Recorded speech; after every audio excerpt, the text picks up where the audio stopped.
Tencent is our digital business. Here's a brief overview of it. It's a Chinese tech company which Bloomberg has estimated to be the most valuable social network company in the world.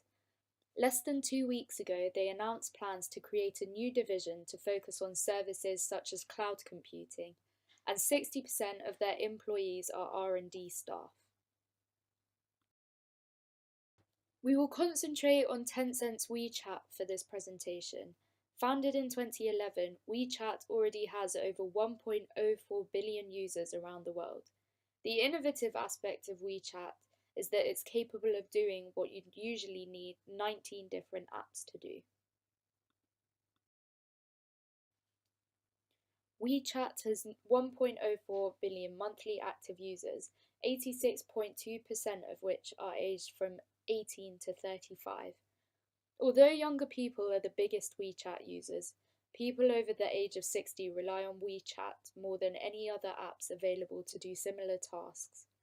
When it comes to marketing strategy, WeChat uses TV ads. They also have a YouTube channel that posts videos about WeChat features. WeChat has achieved such market penetration that it accounts for 34% of total mobile traffic in China.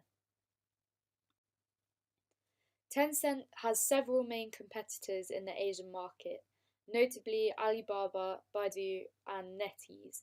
However, each of them is focused on one specific segment, respectively marketplace, search engine, and online games. WeChat's main competitive advantage is that it integrates dozens of functionalities into a single app. Facebook is an indirect competitor for WeChat, as it has no presence in China, and WeChat has tried but failed to spread outside of China. Next is our case study for a business customer of WeChat.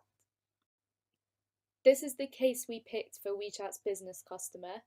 Meituan Waimai is a food delivery service that covers 5 million merchants. They use big data like users' location and their order time. Users can then order, pay, and track their food all within WeChat. WeChat adds value to Meituan as they can create much more relevant marketing for their users since they have access to so much data. For example, if they know when each user tends to pay for dinner and what they pay for, they can market certain food places at certain times to those users based on that information. It also gives Meituan access to a huge user base due to the large community of WeChat users. As we mentioned earlier, WeChat has 1.04 billion users.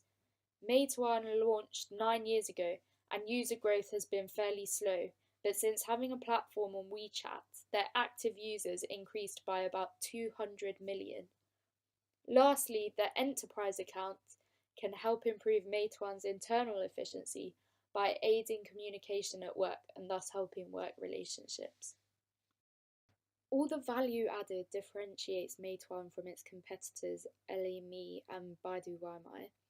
WeChat allows Meituan to reach out to more customers and thus gain more revenue through the use of large volumes of real-time data, as well as predictive and prescriptive analytics.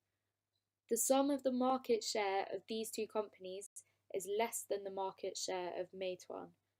And without the support of WeChat, Meituan's competitors don't have much access to social media and connection to customers. For our focus business, we have FedEx. FedEx provides transportation, e-commerce, and business services, and the CEO is Frederick Smith. Between 2015 and 2017, they invested between $348 and $403 million on information technology, acquired 19 companies, and have 94 patents. FedEx is working on small driverless vehicles that can drive around neighborhoods and deliver parcels. They have already partnered up with Peloton Technology for the use of semi-autonomous trucks. Other than this, FedEx is also working with Daimler and Volvo to develop their own fully autonomous trucks. FedEx has also invested in route optimization, and the system that they use is called Command and Control. This system provides real-time data, such as on traffic and weather, and then uses this data to find the fastest and safest route. If the weather conditions could potentially disrupt on-time deliveries, FedEx uses NASA weather data and AI to find the 3 best alternative routes. This ultimately saves on fuel costs and costs incurred from late or failed deliveries. On-time deliveries since the implementation of this system have increased to 98.7%. Currently, FedEx is working towards a software-defined infrastructure, which means a computing infrastructure entirely under the control of software, so it requires no operator or human intervention. They essentially want to automate everything and aim to use AI to manage and improve operations for both freight and small package ground deliveries. They are also looking to public cloud vendors for solutions. Over the last 2 years, FedEx have increased their expenditure on technology by 27%. According to Robert Carter, the Chief Information Officer of FedEx, drones are pretty limited due to their flight range and weightlifting capabilities. However, FedEx could partner up with Elroy, whose drones can carry 150 pounds, travel up to 300 miles at a speed of 100 miles per hour.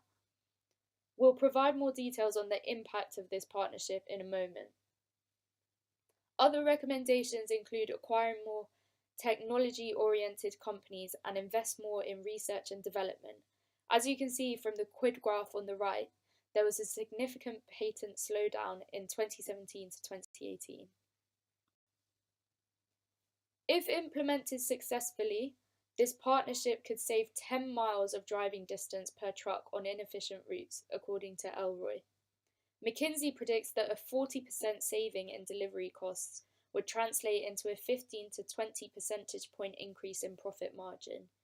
When we translate 10 miles saved per truck into savings in total delivery costs per year, this could lead to a 2.3% to 3.1% increase in profit margin. This means an additional $409 to $551 million in profits. Thank you for listening.